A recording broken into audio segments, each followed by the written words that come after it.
In this video, we'll unveil the hidden teachings woven into the sacred writings of ancient Egypt. From mystical blueprints to messages from the gods, you're about to witness hieroglyphs come alive, and reveal truths that can awaken your soul. If you're fascinated by the hidden wisdom of ancient civilizations and crave deeper truths, make sure to like this video and share your thoughts in the comments below. What ancient mystery intrigues you most? Don't forget to subscribe and ring the bell, so you never miss a journey into forgotten secrets and sacred knowledge. Together, let's unlock the mysteries that shape our soul and our world. In the hushed corridors of time, where the sands of the Sahara whisper forgotten names and the Nile still mirrors the light of a vanished age, lies a mystery, etched in stone, wrapped in metaphor, concealed behind symbols so profound they defy casual understanding. The ancients were not merely building monuments. They were encoding messages not meant for their time, but for a future generation who could finally understand. Could that generation be us? Imagine this: beneath the worn inscriptions of temple walls, beyond the prayers to Ra and the invocations to Osiris, a deeper language pulses like a hidden heartbeat. A language of sacred geometry, cosmic alignments, and spiritual principles so advanced they mirror quantum theories and inner alchemical processes. These messages weren't just religious dogma or royal decrees. They were blueprints, spiritual algorithms for awakening consciousness, maps for navigating both the heavens above and the inner realms within. But why cloak truth in riddles? Why encode enlightenment in hieroglyphs, metaphor, and myth? The ancients believed that true knowledge was alive, and only those ready, those initiated in spirit, could grasp it. To guard it from misuse, they veiled it in story and symbol, letting time itself be the test of worthiness. In this journey, we're not merely looking at old carvings, we're peering through a cosmic lens into the soul of a civilization that knew something we've forgotten. This video is your invitation into that mystery. Together, we will explore how ancient Egyptian texts, like the pyramid texts, the coffin texts, and the revered Book of the Dead, are not merely funerary scripts but encoded esoteric teachings. We'll uncover the spiritual science behind their metaphors, the multidimensional messages encrypted in their gods and glyphs, and the reasons why this wisdom has remained hidden for millennia. Long before the rise of Rome, before the philosophies of Plato echoed through the halls of Athens, there was Kemet, the Black Land. A civilization so spiritually attuned that its every structure, ritual, and inscription served as a conduit between the mortal and the divine. To the ancient Egyptians, the world was not simply physical, it was alive, animated by forces they called Neteru, divine principles that govern not just nature, but consciousness itself. The hieroglyphic language they used was not just symbolic, it was vibrational. Each glyph was a multidimensional key, carrying layers of meaning that could only be unraveled by one who understood not just the literal, but the mythic, the energetic, the cosmic. In this language, the image of an ankh wasn't just a cross with a loop, it was a symbolic equation: life, breath, regeneration. Likewise, a scarab beetle was not just a bug, it was the rising sun, self-creation, the eternal cycle of becoming. To modern eyes, these writings may appear as quaint mythology or primitive spirituality. But to the initiated, those trained in the esoteric arts, they are encrypted messages pointing to timeless truths. The ancient priesthood, particularly those aligned with the Temple of Ammonius at Karnak or the mysteries of Thoth in Hermopolis, operated not only as spiritual leaders but as guardians of metaphysical science. Their role was not to control the masses but to preserve a sacred technology, one that taught the soul how to return to source. But what happened to this knowledge? With the fall of dynastic Egypt and the rise of foreign powers, Persians, Greeks, Romans, the sacred texts were plundered, mistranslated, and often reduced to mere superstition. When the Library of Alexandria burned, much of this knowledge was scattered or lost. And later, as monotheistic empires sought to dominate spiritual narrative, the old wisdom was condemned as heresy or myth. Yet fragments endured. Hermetic texts attributed to Thoth Hermes whispered echoes of Egyptian thought. Gnostic scriptures carried the flame of inner divinity. And even today, researchers and seekers are reawakening to the hidden depths of this ancient reservoir. Philosophically, the Egyptians understood something essential. The universe is mind, the soul is eternal, and language, true language, is a magical force. The texts were not meant to be read like books, they were meant to be experienced like sacred rituals. One did not just read the Book of the Dead, one became it.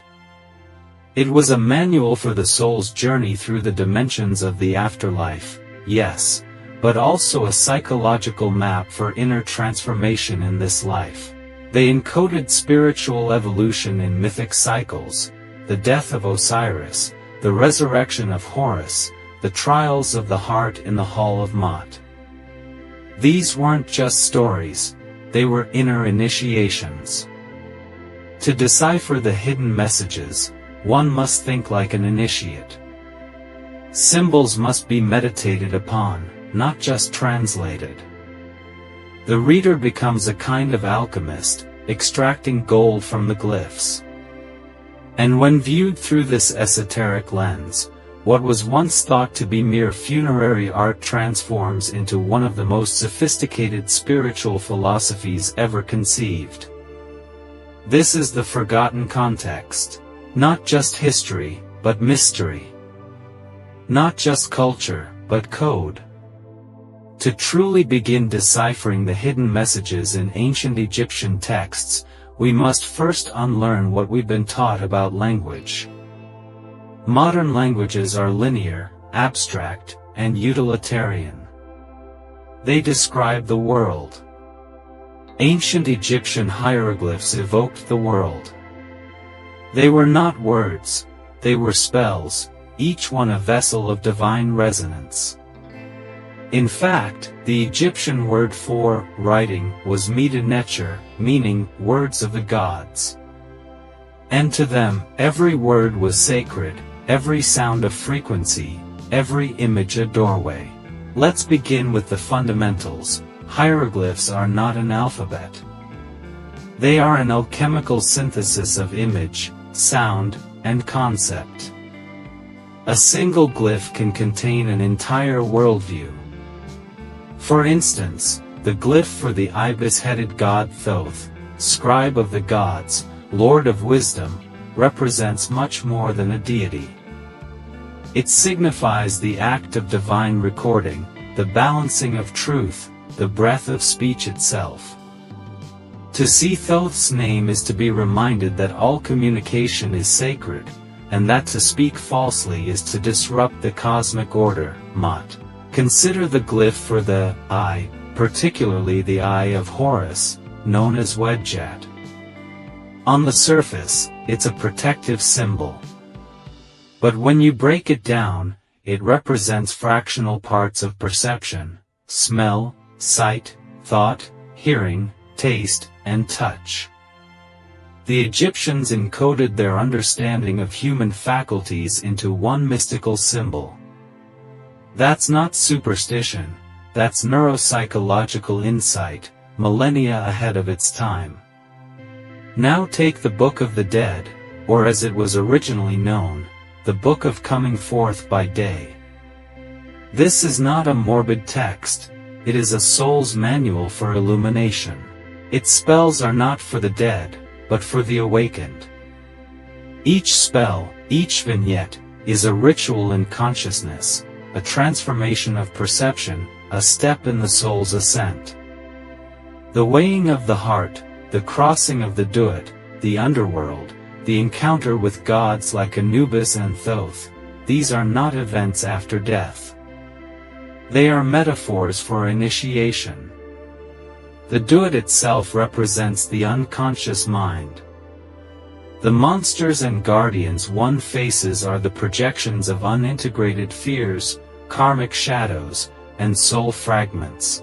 The journey through the Duat is the ancient Egyptian equivalent of Jung's individuation process, facing the inner darkness to emerge reborn. And what of the gods?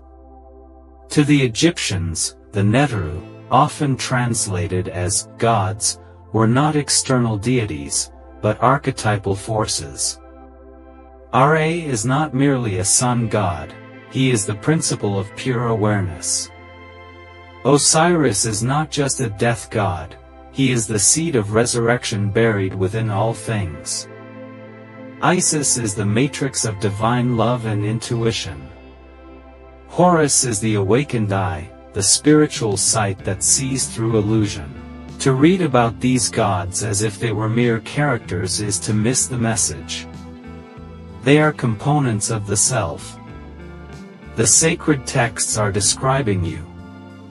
Let's look at one particular spell, Spell 125, the famous Declaration of Innocence. In it, the soul stands before 42 judges and declares, I have not killed. I have not stolen. I have not spoken lies. At first glance, this appears to be a moral checklist. But esoterically, it is a vibrational alignment. Each declaration is an attunement of the soul to its purest frequency. The judgment is not imposed, it is internal. The feather of Mot weighs against your own heart.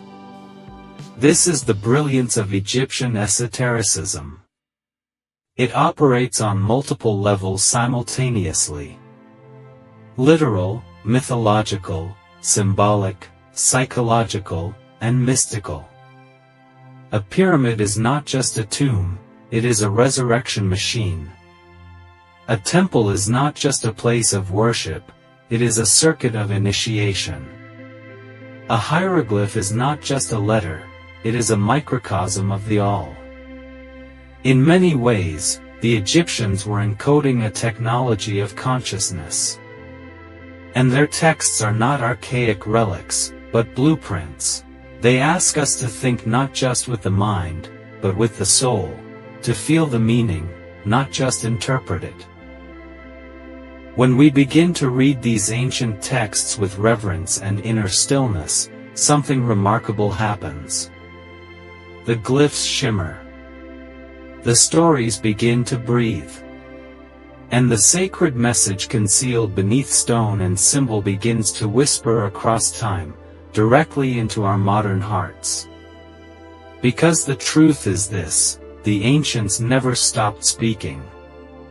We simply forgot how to listen. If the first layer of the ancient Egyptian texts is symbolic, and the second is psychological, then the third is cosmological. Beneath the glyphs and gods, an even deeper layer begins to emerge, one that links humanity to the stars, the body to the cosmos, and myth to the mechanics of creation itself.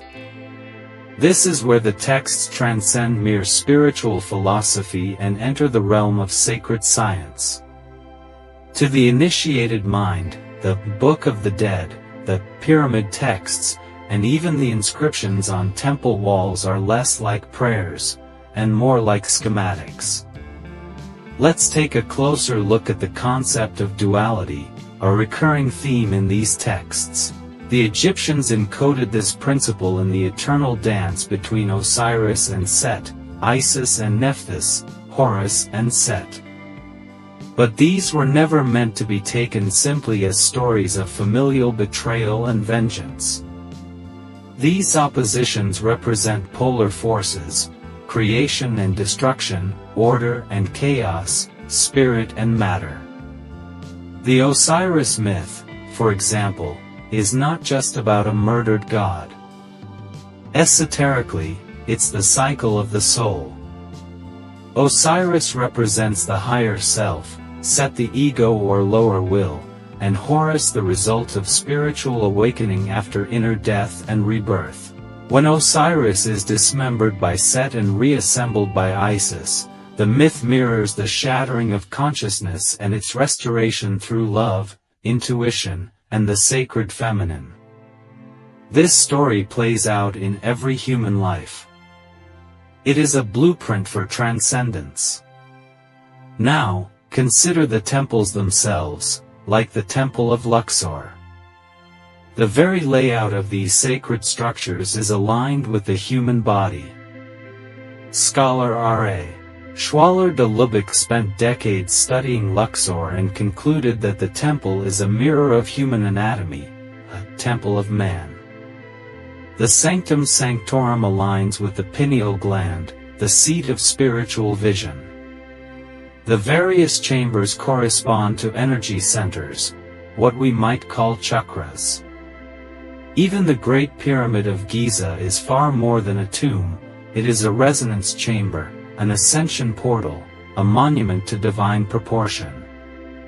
The texts carved inside it are not laments for the dead, but hymns of transformation. Inscriptions speak of the Akh, the luminous body, and the journey of the Ba, soul, and Ka, vital essence, through the stars. This is where modern understanding begins to falter. We see these myths as quaint. But the ancients weren't just telling stories, they were encoding multidimensional truths about consciousness and cosmic law. Take the concept of the Duat, the underworld or netherworld. To the literal mind, it's a scary place, a realm of serpents, burning lakes, and fearsome gods. But to the esoteric initiate, the Duat is the subconscious. Its terrors are not punishment, they are confrontation. The monsters in the Duat are projections of unresolved shadow. The soul's journey through it is the hero's inner descent, a purification that prepares one for higher states of being. The journey through the Duat isn't after death, it is in life. Every spiritual seeker walks this path, facing trials that echo the spells and symbols of these ancient texts. And when we pass these trials, symbolically speaking, we are reborn as Horus, the awakened eye, the integrated soul. Now, let's return to hieroglyphs. One of the most enigmatic symbols is the Jed pillar. At first glance, it's simply a stylized column.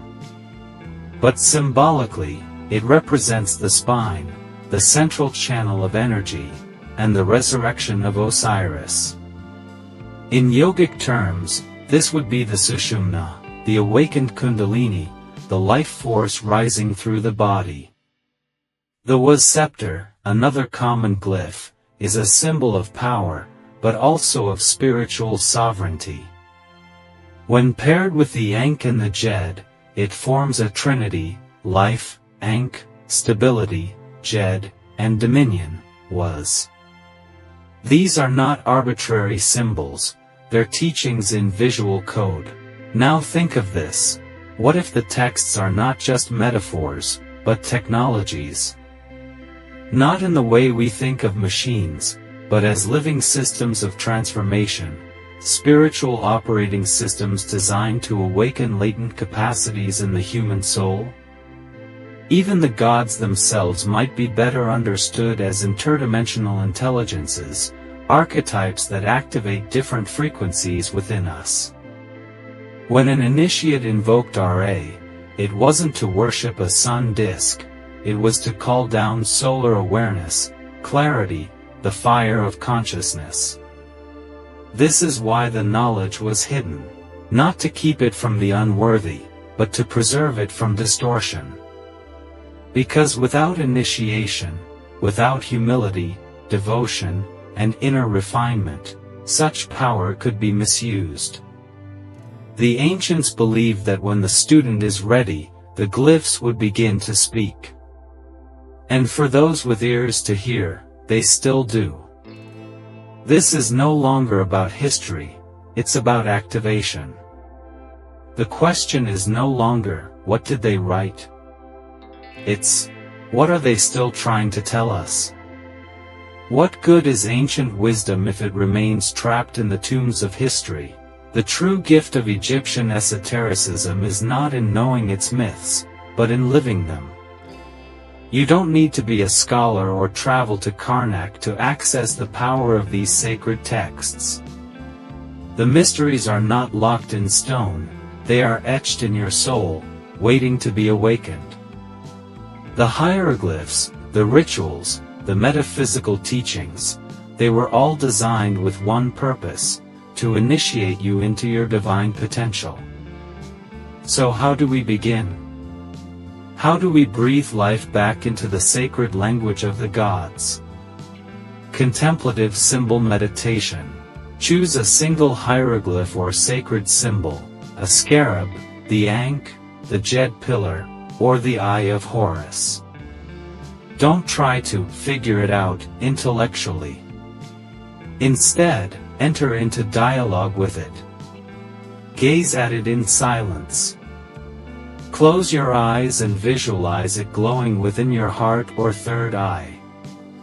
Ask inwardly, what do you want to teach me? Then listen. Feel. Sense. These symbols are not just images, they are energy keys. When meditated upon with reverence and presence, they unlock archetypal forces and intuitive insight. This is how the ancient priests were trained, not by rote memorization, but through deep communion. Start with 5 minutes a day. The more you return to a symbol, the more it reveals. Daily alignment with Ma'at. The principle of Ma'at, truth, balance, justice, and cosmic order, was the moral and spiritual compass of Egyptian life. Living in harmony with Ma'at wasn't just ethical, it was magical. It aligned the soul with the universal current. Each morning, speak your own declaration of innocence, inspired by spell 125. It can be as simple as, I have not spoken falsely. I have not acted out of fear.